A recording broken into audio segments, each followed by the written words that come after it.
कि बड़ा नीक लागला बलम जी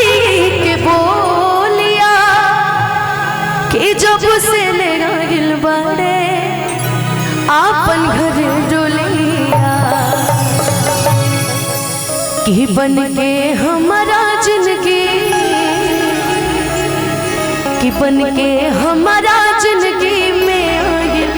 अंजोर बड़े सावर नगोर बड़े।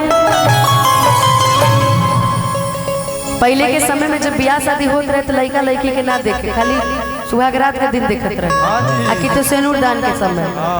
लेकिन आज के समय में पहले ही फोन से बातचीत हो जाता, देख दिखौआ हो जाता, प्री वेडिंग शूट हो जाता। तो ये पहले के ब्याह की कहानी है कि जब लड़की के ना पता रहे कि हमारे सजनवा कैसन बड़े। उस समय गीत बड़ा सुंदर कल्पना कइल गइल कि ना हमार पियवा, अरे अरे हमार पियवा के कोनो जोड़ा बा कि जैसन सोचले रहनी वैसन पियवा मोर बड़ा, कि जैसन सोचले रहनी अरे वैसन पियवा मोर बड़ा सावर नगोर बड़ा, कि जैसन सोचले रहनी वैसन पियवा मोर बड़ा सावर नगोर बड़ा, कि थोड़े छरहर पाता कि थोड़े छरहर पातर मोट थोड़े और बड़ा सावर नगोर बड़ा,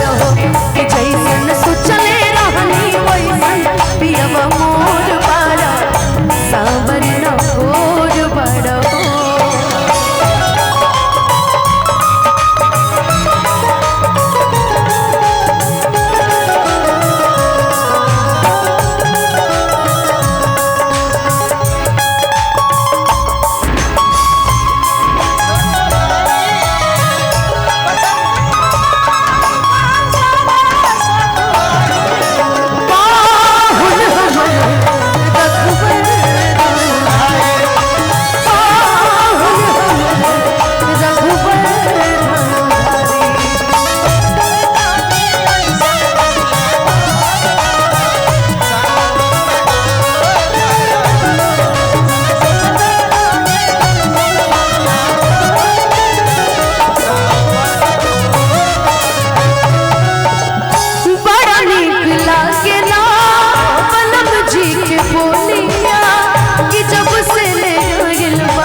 बन के हमारा जिंदगी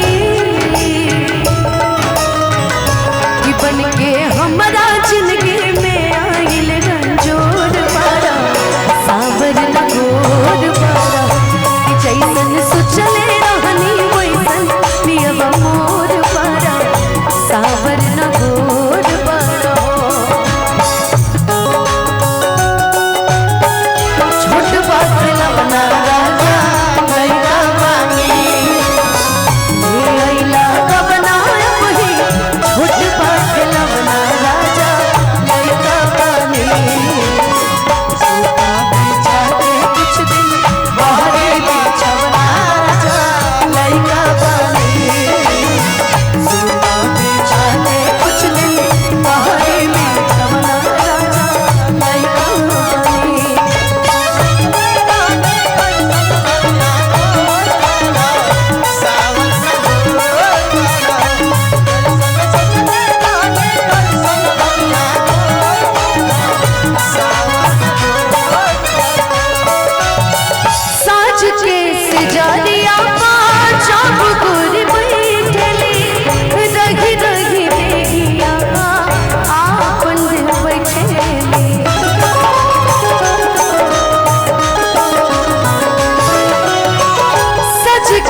थोड़े छरहर पातर मोट थोड़े